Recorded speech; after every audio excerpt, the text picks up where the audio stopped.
Hello, everyone. Olá a todos. Sejam bem-vindos. Welcome to this live webinar dedicated to explore how microcredentials are being used in the context of the assessment of digital skills.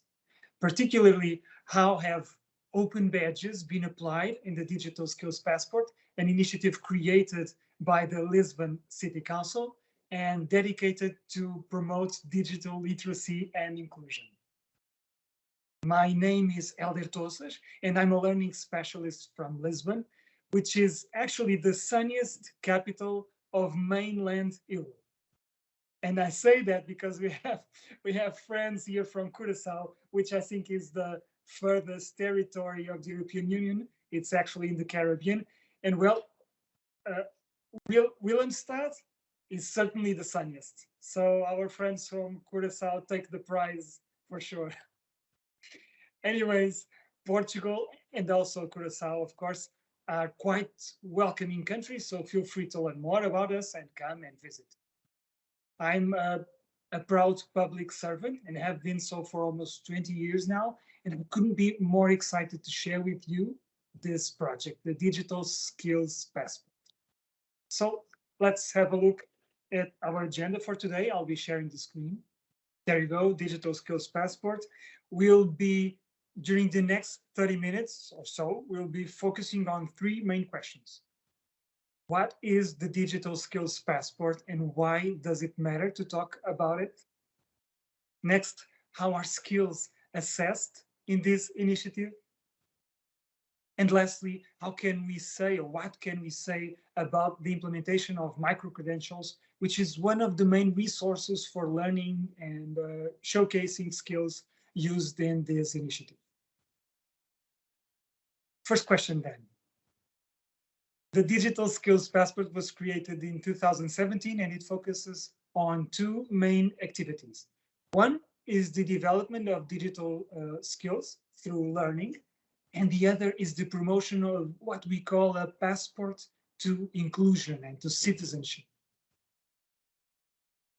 This very important distinction makes our goal not to simply train people on digital skills, but to empower them to fully exercise their citizenship, to fully participate in today's democracy. We use a variety of non-formal learning methodologies, prior learning assessment methodologies, and we are based on DIGCOM, which is an European framework for digital competencies. And we are here to stay. This passport was created in 2017. It has issued more than 3,000 badges and has been the recipient of national and international awards, of which, of course, we are very, very proud of. And before we jump over to the skills assessment and to microcredentials, which are the main subjects, I would like to give you an idea of what we are all about by sharing with you our five core principles. So the first one is that every learning workshop, every training course, every training opportunity is co-designed, which means it's decided between the facilitator and the participants. It means that no training course is the same. It is a lot of work for the trainer, of course, but it is really important to have participants decide once they start or while they're starting exactly what it is that they want to learn. And once this voting is done, the training is completely shifted and readapted in order to honor their wishes, to honor their expectations. A second principle is that everyone, male or female, from 18 years old of age to 100 years old of age, from gardeners and garbage collectors to judges and doctors, everyone are welcome, and every group should be mixed. There is not a group starting that has not some kind of mix of different people from different walks of life. As you can see in this picture, all kinds of people from all ages and all social backgrounds are welcome to participate in the same group and to foster a safe environment where they can learn and thrive to learn together. So this kind of diversity to inclusion is one core principle we try to establish with every group that we start. And if everything goes well, you will be able to see this video shortly. It might be a little bit chopped. I'm sorry in advance for that, but I'll try to show you just exactly what I was talking about. So, as I said, we have youngsters with some, you know, people from all ages, just to put it that way, and also people with disability or not, everyone together. And right now they're doing offline activities. They're not doing, you know, they're not working on the computer or tablet or mobile phone, and they are voting. They are kind of, it's kind of a gallery, an art gallery, and they are voting exactly what is it that they will be doing next. So they go around the room and interact with each other. And that kind of environment, informal environment, is again an important piece of the way we work. Third principle is that gamification is at the core of the instructional design. Missions, role playing, but also everyday activities are invitations to grow digital skills. I'll just show you exactly what I mean. Competências digitais é só montar a tenda. Não leva o computador portátil, a mesa ou a cadeira, mas não podia não estar na praia, como está a perceber, que é um bocado de eleição ali do Paulo, não é, Paulo? Muitos parabéns. So this is showcasing the work. Aqui os nossos modelos deste lado estão vestidos com Ralph Lauren, como vocês conseguem ver. Quais são as diferenças? These guys are learning to use WhatsApp, another communication tool, by doing the what's the difference game. They're trying to learn the differences they found from the first call to the next one. All these guys and everything. So gamifying is really important, and establishing this kind of informal environment of everyday-like activities is really great to learn things that can be kind of scary at first, like using these communication tools. Right now, it's kind of commonplace for most people, but it wasn't so much a few years ago, before the pandemics, for instance.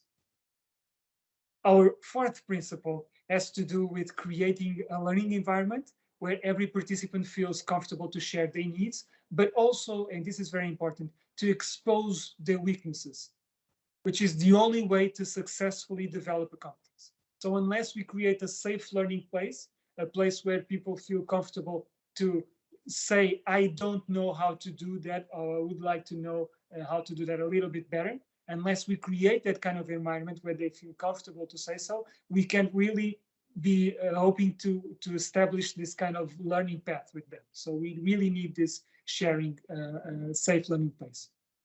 And also our real values. We call real values these 4 values that all trainers should have.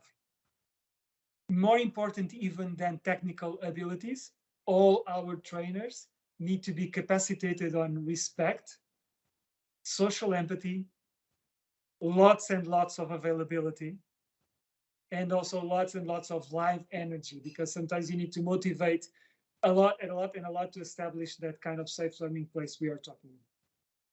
So this is our group of trainers, our group of distinguished trainers, and they all do that. They all did this capacitation with us. They were introduced to this real methodology, and that's even for us more important than their own technical abilities and their experience as a trainer. Okay, just summing up, the last and fifth principle is the most rewarding of all. We celebrate every little achievement. We cheer every small step our learners take towards critical thinking, towards digital autonomy, towards collaborative participation. And not only our learners, but also our trainers. I'll try to show you just a little bit how much we are fond of celebrating. Passaporte no ar, Santi, mostra-me lá o seu passaporte. Manela, seu passaporte no ar, Maria. Mais, quero ver, isso mesmo. E aqui deste lado também, muito obrigado a todos. E uma grande salva de palmas para todos. Now they're coming, this kind of an Oscar ceremony, Entrega aqui ao receiving Afonso their o seu awards now. passaporte digital. Muito obrigado. This is their passport, their paper-based passport. Parabéns. Salva de palmas, Marisa, obrigado. Com mais 2 medalhas aqui. Já está, parabéns. Yeah, so we clap a lot, as you see, and just to finish up.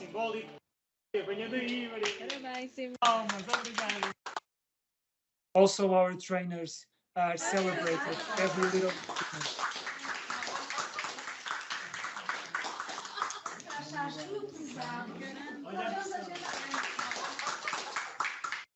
Well, you see, we're party people. We party all the time with them, just in order to show them our appreciation for growing with us their digital skills.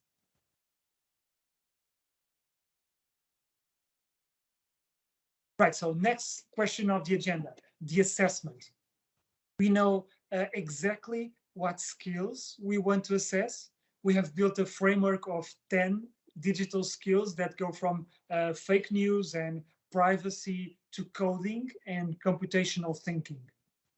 You know, the first one has to do with learning devices, the second with safety, the last one with coding, and in the middle we have creativity or citizenship and government portals and all.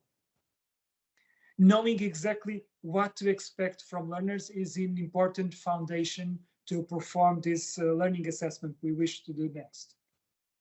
So we would like to start with an example. Every training room or every training course, digital skills training course, starts, as I mentioned before, with the selection of what is exactly that participants wish to learn from this kind of predetermined list of goals, but also the ones they might come up with during this initial voting. And that is our first step. We can do that on the wall, as I've shown you, or using, for instance, online voting, or even this kind of voting, which is QR voting. People show their papers and we get the votes immediately live on the projection screen to show exactly what they are voting on. It's also a success way to do it this way too. Our second step is about creating interest around the skill. So the facilitator asks questions like, why is the skill important? How does it relate to our life? And it also goes through examples on how can it be applied in everyday life and relevant information and to start developing these new skills. So we go through a lot of everyday life activities where we can use the skill in order to raise its relevancy and pique the interest. So during this stage, formative assessment starts to take place in the form of digital challenges, which are tasks derived from everyday life, like, for instance, install and use the city app to identify an urban or maintenance issue like a broken lamp or a bump on the road on your neighborhood. And installing the app and finding the issue and solving the issue by themselves is the way they do the digital challenge, for instance. Or even something more related to work, like create a graph from the data on this corporate report and have them use Google Sheets for that. So this kind of digital skills are achieved during this formative assessment. They provide learners with a clear understanding of their progress and the areas in which they need to improve. So that's an important step. Next is when learners practice in order to develop their skills. Now, this is easier said than done, of course. We need to gamify a lot and make learning as experiential as possible, as close to reality as possible. So during this stage, more digital challenges are deployed, like learning how to use a spreadsheet from pixel art, learning to draw some kind of art.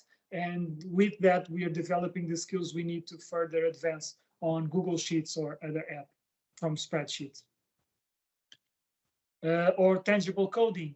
We learn how to play music from a piano made of Play-Doh the Play-Doh there. So we need to code the piano, and we need to make it work. And this kind of tangible coding is a great way to show computational thinking, algorithmic thinking, and to let people easily in on the coding world. Yeah, again, during this stage, more of these digital challenges are deployed. And on the last step, the last one of the training course, of a typical training course, summative assessment, of course, takes place. And this is the moment of validation. And we do that from missions. We ask participants to perform these missions where they provide evidence of the learner's mastery of the digital skill. So, for instance, for this skill, the second digital skill, which is about a safe and private internet and the digital footprint, we might ask for participants to identify if a certain news, an article is fake or not, is misinformation or not, and how can they prevent it? What can they do to report it or to stop it from spreading?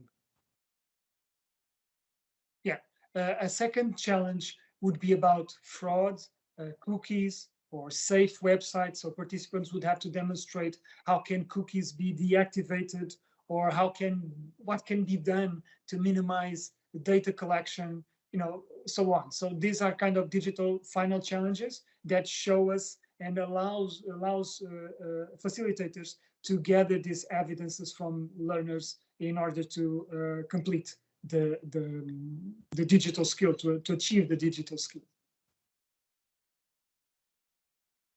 Yes, so this is about the third question, how to showcase these skills. We do it from microcredentials. We use the technical standard of open badges, and we are very excited and passionate about it. And open badges allow learners to through a free portfolio platform, allows them to gather evidence from the learning path that they've made, and how can this be shown to others, from post on social media or shown to a future boss or employer, or even to family and friends. It can be used because these open badges have metadata embedded, so they become informative of the skills they have been achieved, the competencies they have been developed. So yeah, this open badges are this representation of achievement, and they are gathered on the free portfolio that learners share. And I'll try to show you this one.